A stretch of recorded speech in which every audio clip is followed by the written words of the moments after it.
Welcome to the Prayagraj institute. इस video में हम लोग डिस्कस करेंगे हर्षवर्धन और वर्धन डायनेस्टी के बारे में। तो वर्धन डायनेस्टी का जो महानतम शासक होता है वो हर्षवर्धन होता है। तो हर्षवर्धन की क्या उपलब्धियां रहती हैं उसके बारे में जो इंपॉर्टेंट एमसीक्यू हो सकते हैं वो हम आपके सामने लेकर आए हैं। तो चलिए प्रारंभ करते हैं पहले प्रश्न से। हमारे सामने जो पहला प्रश्न है कि वर्धन वंश का संस्थापक कौन था। तो वर्धन वंश का संस्थापक था पुष्यभूति। ध्यान रखिएगा, वर्धन वंश का संस्थापक कौन? पुष्यभूति। ठीक है। अभी जो मैंने बात किया कि महानतम शासक कौन था, तो वर्धन डायनेस्टी का जो महानतम शासक है या प्रतापी शासक है वो हर्षवर्धन। ठीक। लेकिन जो वर्धन वंश की स्थापना करता है, संस्थापक होता है, वो कौन होता है? पुष्यभूति। अब चलते हैं अगले प्रश्न पे। हमारे सामने जो अगला प्रश्न है कि वर्धन वंश की राजधानी थी। तो यहाँ पे जो ऑप्शन दिया गया है उसमें जो सही उत्तर है ऑप्शन नंबर ए, थानेश्वर। अगर आपसे पूछा जाए कि थानेश्वर कहाँ है, तो थानेश्वर आज की डेट में हरियाणा में है। तो वर्धन वंश की राजधानी कहाँ थी? थानेश्वर। अब चलते हैं अगले प्रश्न पे। अगला प्रश्न यह है कि गुप्त वंश के ह्रास के पश्चात, मतलब जब गुप्त वंश खत्म हो जाता है उसके बाद उत्तर भारत जो नॉर्थ इंडिया है उसमें बड़े भाग का पुनर्गठन किसने किया? तो यह श्रेय जाता है हर्षवर्धन को। इसी वजह से मैंने कहा कि वर्धन डायनेस्टी का जो महानतम शासक है कौन है? हर्षवर्धन। तो गुप्त वंश जब समाप्त हो जाता है तब अगर रीऑर्गेनाइज किया जाए, रीऑर्गेनाइजेशन की अगर बात किया जाए नॉर्थ इंडिया की, तो वो करता है कौन? हर्षवर्धन। अब चलते हैं अगले प्रश्न में। राजा हर्षवर्धन के दरबारी कवि कौन थे? तो राजा हर्षवर्धन का जो दरबारी कवि थे वो थे बाणभट्ट, और इनकी रचना थी हर्षचरित। बाणभट्ट ने हर्षचरित लिखा था और ये हर्षवर्धन के क्या थे? दरबारी कवि थे। अब अगला प्रश्न। अगला प्रश्न यह है कि कवि बाणभट्ट कहाँ का निवासी था? ये बहुत ही इंपॉर्टेंट प्रश्न है।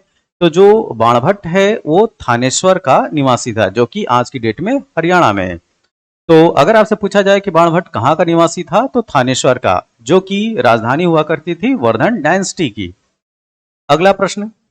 संस्कृत नाटक नागानंद की रचना किस शासक के द्वारा की गई थी? तो यह रचना जो है वो हर्षवर्धन के द्वारा की गई थी। ठीक है। तो हर्षवर्धन ने संस्कृत भाषा में नागानंद नामक नाटक की रचना की थी। अब चलते हैं अगले प्रश्न की तरफ। देखिए, इसमें और जो रचनाएं हैं हर्षवर्धन की उसको जो है प्रश्न के रूप में जो है समाहित किया गया है, जैसे कि नागानंद, रत्नावली, प्रियदर्शिका। ये जो नाटक है इनके रचनाकार पूछे गए। तो इनके भी रचनाकार कौन? हर्षवर्धन। तो नागानंद, रत्नावली, प्रियदर्शिका नाटकों के रचनाकार कौन? राजा हर्षवर्धन।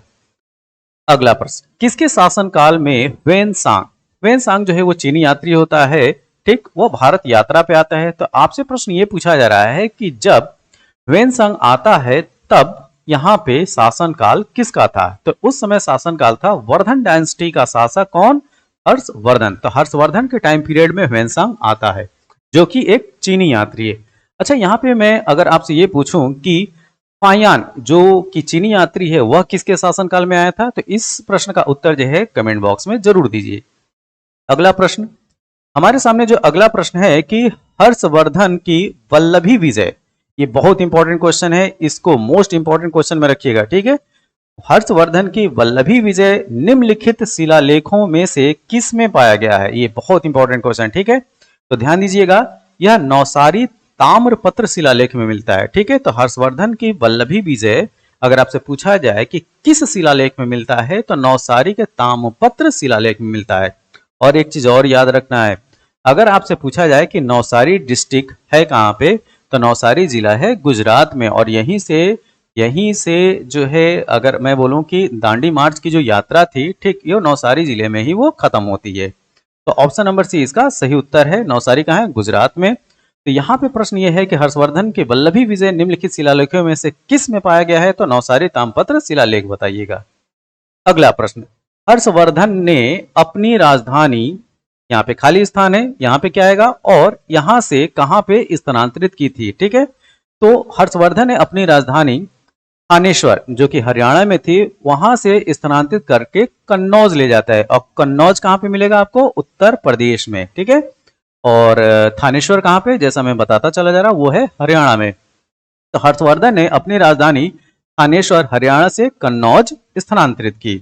और अगर मूल रूप से अगर पूछा जाए कि वर्धन डायनेस्टी की राजधानी क्या, तो वो थानेश्वर बताइएगा, जो कि पहले हुआ करते थे। हर्षवर्धन जब शासक बनता है तो उसने थानेश्वर से उसको हटा के कन्नौज कर लेता है। ठीक है, अगला प्रश्न, राजा हर्षवर्धन किस शासक को पराजित करके कन्नौज को अपनी राजधानी बनाता है? ये भी जो है इंपॉर्टेंट क्वेश्चन है।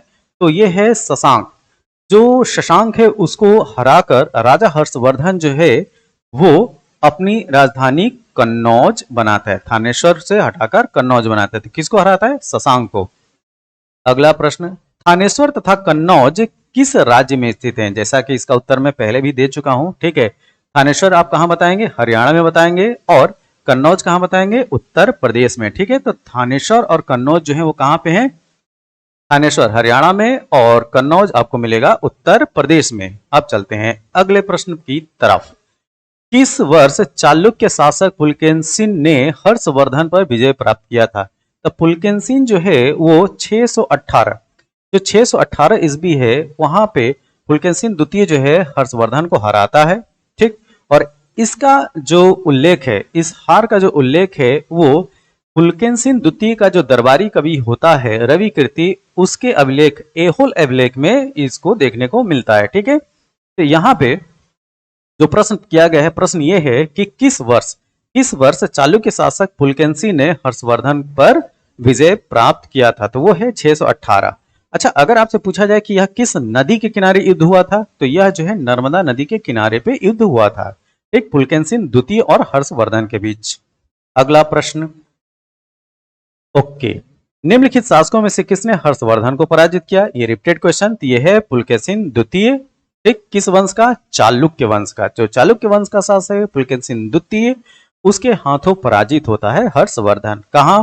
नर्मदा नदी के किनारे 618 ईस्वी में। ठीक है, 618 एडी, ये इसको याद रखिएगा। नेक्स्ट, हमारे सामने जो अगला प्रश्न है कि चालुक्य शासक पुलकेशिन द्वितीय ने किस नदी के किनारे हर्षवर्धन को परास्त किया?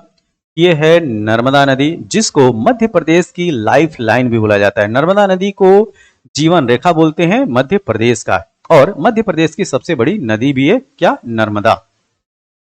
अगला प्रश्न, सुयुकी, ध्यान से देखिए, सीयुकी है, सुयुकी नहीं है, सीयुकी नामक यात्रा विवरण निम्नलिखित में से किससे जुड़ा है? ठीक है, या ये पूछा जाए कि सियुकी का जो यात्रा विवरण, ये जो पुस्तक है वो किससे जुड़ा है? तो ये जुड़ा है ह्वेनसांग से। ठीक है, तो ह्वेनसांग जो है अपनी जो यात्रा वृत्तांत होता है, मतलब कि जो ट्रेवलॉग होता है, उसको सियुकी में संकलित करता है, सियुकी में संकलित करता है। ठीक है, ध्यान दीजिएगा, सियुकी में संकलित करता है कौन? ह्वेनसांग। अगला प्रश्न, हर्षचरित के लेखक कौन? इसको आप जान चुके हैं। हर्षचरित के लेखक हैं बाणभट्ट, जो कि हर्षवर्धन के दरबारी कवि थे। अगला प्रश्न, तीर्थयात्रियों का राजकुमार किसे माना जाता है? तो तीर्थयात्रियों का राजकुमार कहते हैं ह्वेनसांग को। ह्वेनसांग को तीर्थयात्रियों का राजकुमार बोलते हैं। ये प्रश्न थोड़ा सा बड़ा है, इसके स्टेटमेंट को देखते जाइए। देखिए, भारत की यात्रा करने वाले चीनी यात्री युआन च्वांग, ठीक, ये चाइना भाषा में युआन च्वांग बोलेंगे, जो कि हम लोग क्या बोलते हैं? ह्वेनसांग।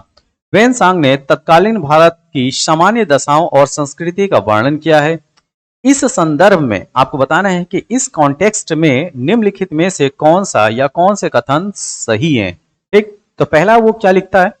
सड़क और नदी मार्ग लूटमार से पूरी तरह सुरक्षित थे। जी नहीं, ये बात वो नहीं कहता है, पूरी तरह नहीं सुरक्षित। चोरी की घटनाएं हो जाती थी, लूटपाट की घटनाएं कुछ हो जाया करती, तो ये स्टेटमेंट क्या है? गलत है। दूसरा, जहां तक अपराधी के लिए दंड का प्रश्न है, मतलब दंड देने का जो प्रोविजन है, उसमें अग्नि, जल व विष द्वारा सत्य परीक्षा किया जाना ही किसी भी व्यक्ति की निर्दोषता अथवा दोष के निर्णय के साधन थे। अगर मतलब कि अगर कोई व्यक्ति दोषी है तो उसका निर्णय लिया कैसे, या निर्दोष है तो उसका निर्णय लिया किया जाए, तो अग्नि या जल या विष द्वारा उसकी सत्य की परीक्षा की जाती है कि वो झूठ बोल रहा है कि सच बोल रहा है। ठीक है, तो ये स्टेटमेंट तो सही है, ये काम जो है किया जाता था। तीसरा स्टेटमेंट ये है कि व्यापारियों को नौ घाटों और नौकाओं पर शुल्क देना पड़ता था। यहाँ पे नौ घाटों मतलब कि जो नौका घाट होते हैं वहां पे, और नौकाओं पर नौकाओं पर शुल्क देना पड़ता था। जी हाँ, ये सही है, ठीक है। तो ये स्टेटमेंट भी सही है। देखिए ये जो प्रश्न है, ये प्रश्न यूपीएससी पूछ चुकी है, ठीक। इस वजह से ये इंपॉर्टेंट लगा, इस वजह से हमने इसका संकलन आपके इस क्वेश्चन पेपर की प्रैक्टिस में रखा है, ठीक है। तो यहाँ पे कौन कौन से स्टेटमेंट सही हो गए, यहाँ पे सेकंड नंबर और थर्ड नंबर, ये दो स्टेटमेंट सही हो गए। तो इस प्रकार जो हमारा उत्तर होगा केवल 2 और 3, ऑप्शन नंबर ए इसका सही उत्तर है। अब चलते हैं अगले प्रश्न पे। हर्षवर्धन की आरंभिक राजधानी कहाँ थी? ये बहुत ही आसान क्वेश्चन है, इसको आप बता सकते हैं, ठीक है। तो हर्षवर्धन की आरंभिक राजधानी के रूप में आप क्या बताएंगे? तो हर्षवर्धन की जो आरंभिक राजधानी थी वो आप बताएंगे थानेश्वर, ठीक। ऑप्शन नंबर सी, इसका जिक्र जो है पहले भी कर चुके हैं कि वर्धन डायनेस्टी की जो प्रारंभिक राजधानी होती है वो होती है थानेश्वर। जब शशांक पर विजय प्राप्त करता है हर्षवर्धन, तब थानेश्वर से अपनी राजधानी स्थानांतरित करके कन्नौज स्थापित करता है, ठीक है। और उसके बाद उसके मतलब कार्यकाल तक जो राजधानी रहती है वो कन्नौज ही रहती है, जो कि उत्तर प्रदेश में है। चीनी यात्री वेन सांग किस शासक के समय भारत की यात्रा? ये रिपीटेड क्वेश्चन है, ठीक है। तो ये है हर्षवर्धन, ऑप्शन नंबर ए। अगला प्रश्न,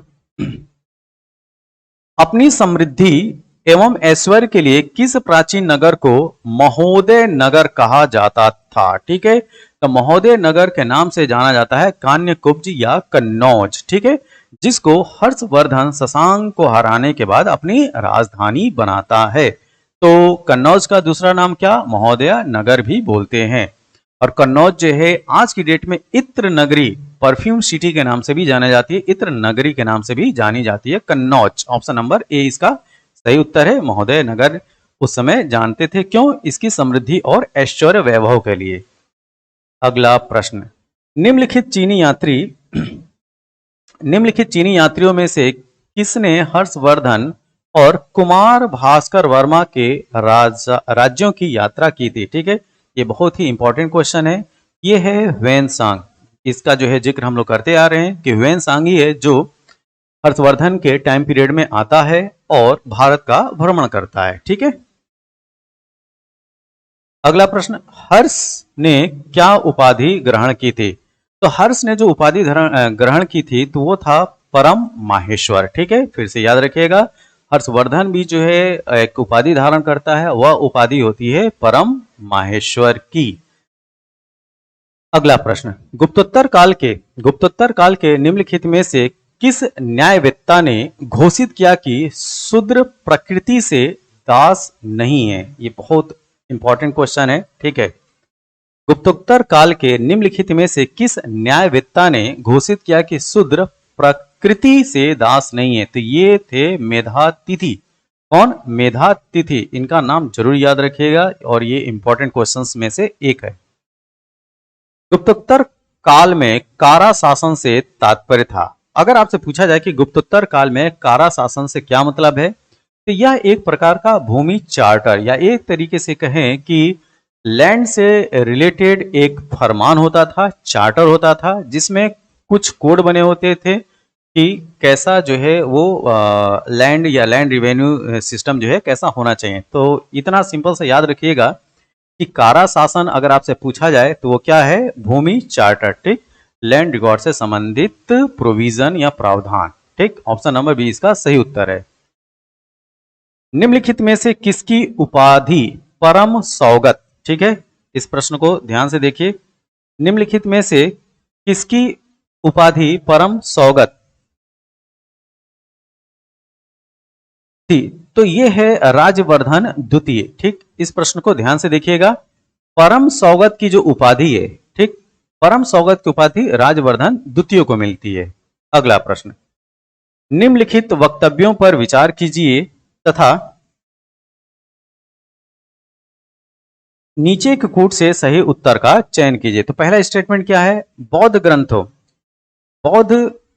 बौद्ध ग्रंथों की खोज में ह्वेनसांग लगभग 2 वर्ष कश्मीर में रहा। जी हाँ, ये स्टेटमेंट है सही। उस समय कश्मीर बौद्ध विद्या का एक प्रसिद्ध केंद्र था। ये स्टेटमेंट भी है सही। तो यहाँ पे जो सही उत्तर है वो क्या होगा? चूंकि कश्मीर जो है बौद्ध विद्या का एक प्रसिद्ध केंद्र था, इस वजह से ह्वेनसांग क्या होगा कि वहां पे 2 वर्ष रहा होगा। तो इसका मतलब कथन और कारण दोनों सही हैं, और कथन का एक्सप्लेनेशन जो कारण में दिया जा रहा है वो भी सही है। अगर कश्मीर जो है वो बौद्ध विद्या का अच्छा सेंटर नहीं होता तो वहां पे वो क्यों रुकता।